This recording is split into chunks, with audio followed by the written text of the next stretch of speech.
to request Mr. Mustafid Malik to first present his keynote, and then we will have our panel discussion.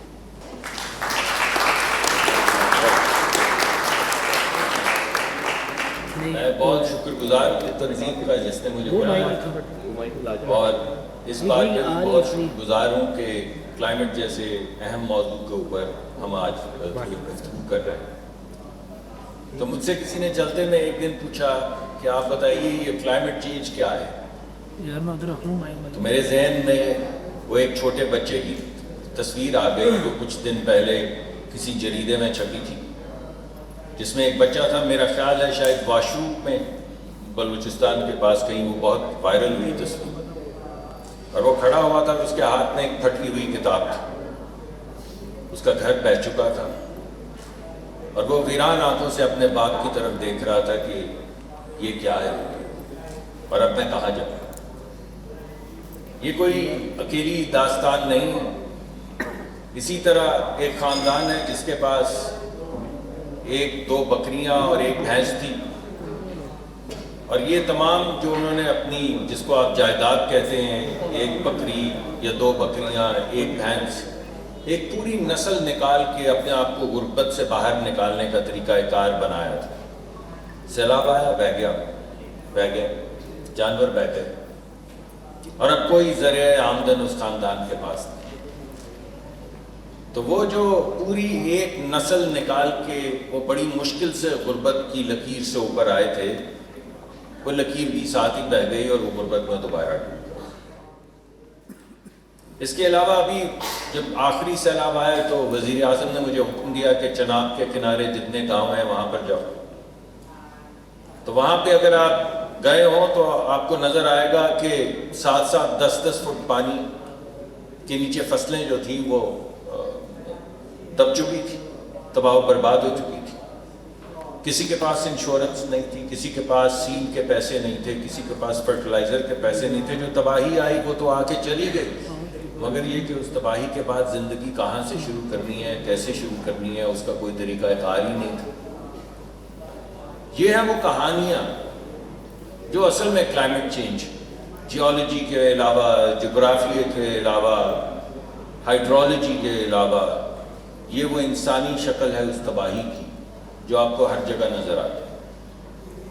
پچھلے 4 سیلاب میں کچھ نہیں تو 5,500-6 ہزار لوگ مر چکے ہیں، شہید ہو چکے ہیں، مر چکے ہیں، جو بھی آپ کہنا چاہیں، اللہ کو پیارے ہو چکے ہیں۔ 6,000، کون سی جنگ میں 6,000 لوگ شہید ہوئے ہیں؟ وہ کون سی دہشت گردی ہے جس میں 6,000 لوگ شہید ہوئے ہیں یا مرے ہیں؟ تو آپ کو اندازہ ہوگا کہ یہ جو موسمیاتی دہشت گردی ہے، یہ شاید دوسری دہشت گردی سے زیادہ آپ کو نقصان پہنچا رہی، دوسری کو بھی رکنا ہے۔ اس پہ تو خیر یہ آج کل کے ماحول میں تو کیا ہی بات کریں، جو پرسوں افسوسناک واقعہ ہوا ہے، دل روتا ہے اس میں، اور تمام ملک جو ہے وہ سوگوار ہے، اور ان تمام لوگ جن کے پیارے اللہ کے پاس پہنچ کے ان کے لیے سب دعا مانگ رہے ہیں، اللہ ان کو صبر دے۔ لیکن 19,000 کے قریب لوگ جو ہیں وہ ڈسیبل ہو چکے ہیں پچھلے چند سیلابوں میں، 19,000۔ تو آپ ذرا ڈسیبلٹی ایڈجسٹڈ لائف ایئرز وغیرہ تو سفسٹیکیٹڈ چیزیں، آپ صرف یہ سوچ لیں کہ 6,000 مر چکے ہیں، 19,000 انجرڈ ہو چکے ہیں۔ 4 کروڑ لوگ یہ 4 سیلابوں میں ڈسپلیس ہوئے ہیں، 4 کروڑ لوگ۔ ان میں سے 50% لوگ جو ہیں وہ اسکول گوئنگ ایج کے ہیں، یعنی بچے ہیں، آپ اپنی ڈیموگرافی دیکھ لیجیے۔ تو 4 کروڑ کا مطلب ہے کہ 2 کروڑ لوگ، 2 کروڑ بچے اسکول نہیں جا سکے ان سیلابوں کے بعد، اس ڈسپلیسمنٹ کی وجہ سے۔ تو 2 کروڑ کو یا 20 ملین کو آپ 90 سے ضرب دے لیں تو یہ 1.8 بلین اسکول ڈیز بنتے ہیں جو ضائع ہو۔ 1.8 بلین اسکول ڈیز پچھلے 4 سیلابوں کی نظر ہو چکے ہیں، اور یہ تو میں نے آپ کو 90 دن گن دیا، اصل میں تو 4-6 مہینے تک لوگ آباد نہیں ہو پاتے، اور واپس آتے ہیں تو اسکول ہی نہیں نامراد رہا ہوتا۔ تو جب اسکول ہی نہیں ہے تو جانا کہاں ہے اور پڑھنا کیا ہے؟ اور ایک جو سیلاب آیا ہمارا پچھلے سے پچھلا، اس کے جو نقصانات تھے وہ تقریباً 9.8% ہماری GDP کا حصہ تھے. یعنی اتنی ہی کنسٹرکشن کرنے کے لیے جو ہمیں پیسے چاہیے تھے وہ 9.8% یعنی 10% ہماری GDP ہے. ہماری GDP 2-3-4% پہ بڑھتی اور ایک سیلاب میں 9.8% ہو جاتی. اب آپ اس کو کسی بھی زاویے سے دیکھ لیں, اس بچے کی وہ وحشت زدہ آنکھوں پہ دیکھ لیں یا اس باپ کی لاچاری دیکھیں جس کے سامنے بچہ پھٹی کتاب لے کے کھڑا ہے کہ میں کہاں جاؤں آج, مکان کہاں ہے, یا وہ لوگ جو نسل در نسل غربت سے نکلے اور ابھی نکلے ہی نہیں تھے تو وہ ایک بھینس اور 2 بکریاں کھو دی, یا وہ 80% لوگ جو 5 ایکڑ پہ کھیتی باڑی کرتے ہیں جو ڈوب گئی, نہ سیڈ رہا, نہ بیج رہا, نہ فرٹیلائزر رہا, نہ کو پیسے رہے خریدنے کے, تو یہ لوگ کہاں جائیں؟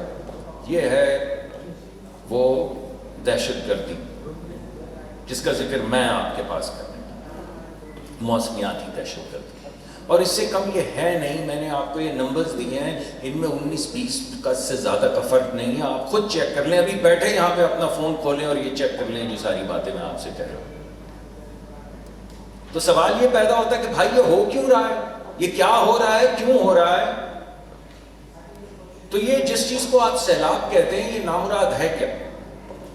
بہت آسان ہے بھائی. ٹیمپریچر بڑھتا ہے, برفیں پگھل جاتی ہیں, برفیں پگھلتی ہیں وہ نیچے آتی ہیں اور اس رفتار سے آتی ہیں جس کے لیے آپ تیار نہیں, نہ آپ کے ریورائن سسٹم تیار ہیں, نہ آپ کے براجز تیار ہیں. تو جو راستے میں آتا ہے اسے بہا کر لے جاتے ہیں. تو ٹیمپریچر کیوں بڑھ رہا ہے؟ ٹیمپریچر اس لیے بڑھ رہا ہے کہ ہم کاربن ایمٹ کر رہے ہیں. اب یہاں پہ میں آپ کو 2 حیرت انگیز باتیں بتانا چاہوں گا, اور میڈم آپ سے یہ زیادہ تعلق رکھتی ہیں کیونکہ آپ گورننس کے اوپر اور پالیٹکس پہ کام کرتی ہیں, تو آپ کو اندازہ ہوگا کہ یہ جو بنارسی ٹھگ, ایک بڑا گلوبل بنارسی ٹھگی چل رہی ہے, وہ ہے کیا؟ 2 ممالک ہمارے بارڈر پہ بیٹھے ہیں جو دنیا کا 40% کاربن ایمٹ کرتے ہیں. ہم 0.7%, 0.6%, ڈیپینڈ کرتا ہے کس سال میں کیا کرتے ہیں. کبھی آدھا فیصد کرتے ہیں, ہمیشہ 1% سے کم کرتے ہیں. ہمارے ہمسائے میں جو گلیشیئر ہیں, ان گلیشیئرز کے پہلو میں 2 ممالک ہیں جو 40% دنیا کا کاربن, پوری دنیا کا کاربن ایمٹ کر رہے ہیں. دنیا کے 10 ممالک جو ہیں وہ 70 سے 75% دنیا کا کاربن ایمٹ کر رہے ہیں. صرف 10 ملک, کل ملا کے 190 کتنے ہیں آج کل, ملک بھی تو بدلتے رہتے ہیں, جتنے بھی ہیں 190-95 ممالک میں صرف 10 ملک ایسے ہیں جو دنیا کا 70-75% کاربن ایمٹ کر رہے ہیں, جن میں سے 2 ایسے ہیں جو ہمارے گلیشیئرز کے پہلو میں بیٹھے 40% کاربن ایمٹ کر رہے ہیں, جس کی وجہ سے ٹیمپریچر بڑھ رہا ہے, جس کی وجہ سے گلیشیئرز میلٹ ہو رہے ہیں, جس کی وجہ سے سیلاب آ رہے ہیں, جس کی وجہ سے وہ ایک بچہ جو ہے اپنی ویران آنکھوں سے اپنے باپ کی شکل دیکھ رہا ہے کہ اب میں کیا کروں. نہ باپ نے کچھ کیا, نہ بچے نے کچھ کیا, مگر ہیں وہ ترقی کی ایسی روش ہے, ترقی کی ایسی روش ہے, یہ ترقی کی ایسی ہوس ہے ان 10 ممالک کو کہ وہ اپنا دھندا چلائے چلے جاتے ہیں, متاثر کوئی بھی ہو. اب یہ تو آپ پریشان ہوئے ہوں گے ابھی اس بات پہ, میں تو بہت ہوا جب مجھے پتا چلا. اب میں آپ کو بتاتا ہوں کہ وہ بات جس پہ آپ حیران ہوں گے, پریشان نہیں, جسے میں یہ بنارسی ٹھگ کی دنیا کہتا ہوں, وہی 10 ملک جو 70 سے 75% کاربن ایمٹ کر رہے ہیں, وہی 10 ملک 85% دنیا کی گرین فائنینسنگ لے رہے ہیں. 85%, یعنی دنیا کے 180-85 ممالک ایک طرف, اور وہ 10 ملک جو پیک مین کی طرح کلائمیٹ کو کھا رہے ہیں اور برباد کر رہے ہیں, جس کے نتیجے میں سیلاب آ رہے ہیں اور ہمارے بچے شہید ہو رہے ہیں, وہی ملک 85% دنیا کی گرین فائنینسنگ کھا رہے ہیں. اور آپ کو معلوم ہے ہم سے کیا کہتے ہیں؟ ہم سے کہتے ہیں کہ بھائی بات یہ ہے کہ اگر تم نے یہ گرین کاروبار نہ کیا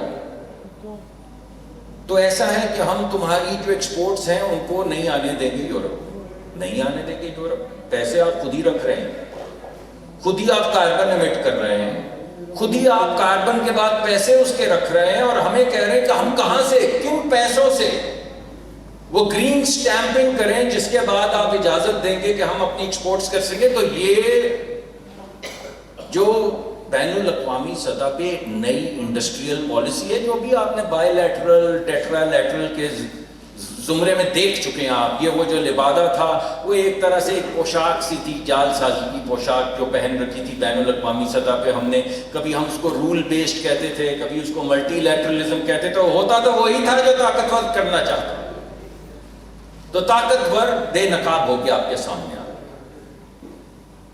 اور اسی بے نقابی میں یہ جو ہمارا سارا کلائمیٹ کا جو پالیٹکس تھی وہ بھی آپ کے سامنے آ گئی, بالکل ننگی ہو کے آپ کے سامنے آ گئی. تو یہ تھا وہ مقدمہ جو میں نے سوچا کہ آپ کے سامنے رکھ دوں. اب یہ دوغلا پن صرف یہاں تک محدود نہیں ہے, اور بھی ہم سے کیا کہتے ہیں. ابھی آپ تھوڑی دیر میں سنیں گے یہ الفاظ جب ہم یہاں بیٹھیں گے.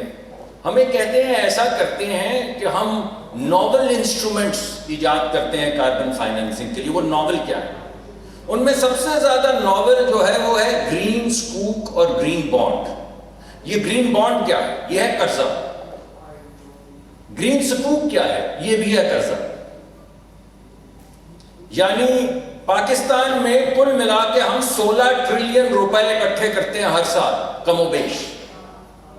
اس میں سے 8.5 ٹریلین چلے جاتے ہیں صرف قرضہ اتارنے پہ. 8.5 16 میں سے باقی 8.5 چلے جاتے ہیں صوبوں کو. تو جب ملک شروع کرتا ہے تو 1 ٹریلین ڈیفیسٹ میں ہوتا ہے. تو ہمارے مہربان کہتے ہیں آپ قرضہ اور کیوں نہیں لے لیتے؟ کلائمیٹ کو آپ تباہ کریں, اس کا نتیجہ ہم بھگتے ہیں.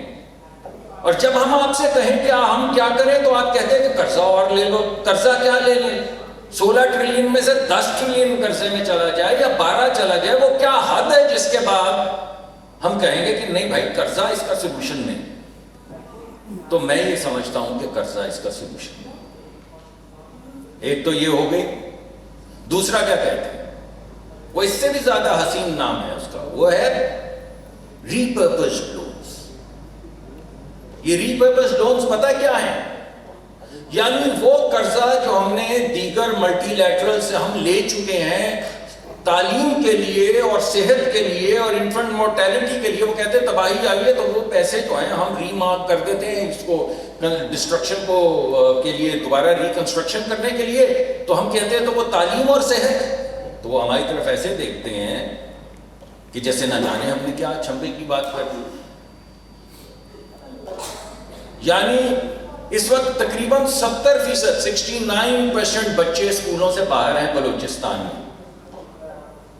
ایک اور صوبے 47 ہیں. انفنٹ مورٹیلٹی آپ دیکھ لیں, آپ میٹرنل مورٹیلٹی دیکھ لیں, آپ یہ 5 ایئر ڈراپ آؤٹ ریٹس دیکھ لیں, آپ 5 ایئر مورٹیلٹی دیکھ لیں, آپ موربیڈیٹی دیکھ لیں, آپ کا جو جی چاہے وہ ویریبل آپ اٹھا کے دیکھ لیں. تو دنیا میں 190 ملک جو ہیں وہ HDI ہیومن ڈیولپمنٹ انڈیکس دیکھتے ہیں, ہم اس میں 164 یا 65. کیا ہے برا نمبر بھائی؟ ہمیں کہتے ہیں کہ آپ ایسا کریں کہ وہ جو تعلیم کے پیسے ہیومن ڈیولپمنٹ یعنی 165 تک تو ہم پہنچ چکے ہیں, تو وہ کہتے ہیں ایسا کریں وہاں سے پیسہ نکالیں اور فلیٹ کی کنسٹرکشن کریں.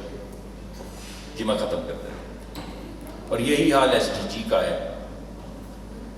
کوئی 165 ملک 67 ملک جو ہیں وہ دیکھتے ہیں SDG کو, ہم اس میں 140. تو بہرحال ہم نے جو اسٹریٹجی بنائی ہے, میں اس کو ختم کرتا ہوں میڈم 1 منٹ میں. بہت سی لمبی باتیں. جی تو میرا تھا کہ آج یہ تمام وکلا یہاں پر آئے ہوئے تو جی کھول کے بات کروں. میں بیٹھ جاؤں گا تو آپ مشکل سوال پوچھ لیجیے گا تاکہ میں آسان جواب آپ کو دے دوں. یہ جواب تو مجھے سمجھ آ گئے.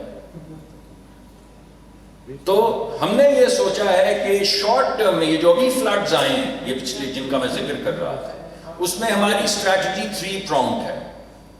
300 دن کے اندر تو whatever is broken we are fixing it. یعنی جتنے ہمارے براج سسٹم کو نقصان پہنچا, ہمارے ریور ٹریننگ سسٹمز کو نقصان پہنچا, ہماری امبینکمنٹس کو نقصان پہنچا, ان کو ہم 300 دن کے اندر سب کو ٹھیک کریں گے تاکہ دوبارہ سے اگر سیلاب آئے تو بچت ہو سکے, قدرے بچت ہو سکے. 1 سے 3 سال کے اندر جو چیزیں ہمارے پاس آلریڈی ہیں انہیں بڑھائیں گے, انہیں ایکسپینڈ کریں گے. مثلا آپ نے دیکھا کراچی میں چاہے کلاؤڈ برسٹ ہوا یا ہیوی مانسون ہوئی تو انہوں نے کہا بھائی ہمارے تو اتنے انچ کے پائپ ہیں ڈرینیج کے, پرانے زمانے میں بنے تھے, اس بارش کے لیے تو بنے ہی نہیں تھے. تو 1 سے 3 سال میں وہ ڈرینیج سسٹم ایکسپینڈ ہو سکتے ہیں. تو جو ٹوٹ گیا ہے اسے جوڑ دیں گے, جو بن رہا ہے ہمارے پاس اسے ایکسپینڈ کریں گے, اور اس کی تفصیلات میرے پاس ہیں. آپ جس مرضی زاویے سے اس کو دیکھنا چاہیں میں آپ کو بتاؤں گا کہ شہروں میں کیا کر رہے ہیں, اور جو ہمارے فلیش فلڈز آتے ہیں جنہیں ہم ٹورینشل رین کے نتیجے میں کہتے ہیں ان میں کیا کر رہے ہیں, گلوف میں کیا کر رہے ہیں, جو آفت آسمان پہ بیٹھی ہوئی ہے. ہمارے پاس لیکس ہیں جن کے اندر پورا سمندر بند ہے, جب پورا کا پورا اکٹھا نیچے آتا ہے تو ان کے لیے کیا کریں گے میں آپ کو بتا دوں گا. اور لانگ ٹرم میں جو ہمارے ڈیمز ہیں, جو ہمارے ایسے علاقے ہیں جہاں پہ چھوٹے چھوٹے ڈیمز بنا کے ہم پانی کو ڈائیورٹ کر سکتے ہیں اور اپنا بچاؤ کر سکتے ہیں, اور جو ہمارے ریور سسٹمز کے اندر جو انگریس ہوئی ہے ایلیگل, جس کا میں بہت مرتبہ ذکر کر چکا ہوں, اس انگریس کو نہیں روکیں گے تو کچھ بھی نہیں ہوگا. جس طرح میں نے کہا یہ عجیب و غریب قسم کی جو ترقی کی ہوس ہے یا دوڑ ہے یا نہ جانے کیا ہے, اور بالخصوص بہت امیر لوگوں کو بہت زیادہ ہے, اس کے راستے میں ریاست ضرور کھڑی ہوگی. آخر میں یہ کہوں گا کہ ہم نے اپنی اسٹریٹجی کو 2 چیزوں میں ڈیوائڈ کر دیا ہے. ایسی چیزیں جن میں پبلک ریٹ آف ریٹرنز بہت زیادہ ہیں مگر پرائیویٹ ریٹ آف ریٹرنز نہیں, جیسے کہ ڈیم بنانا, بند بنانا, اس طرح کی چیزیں.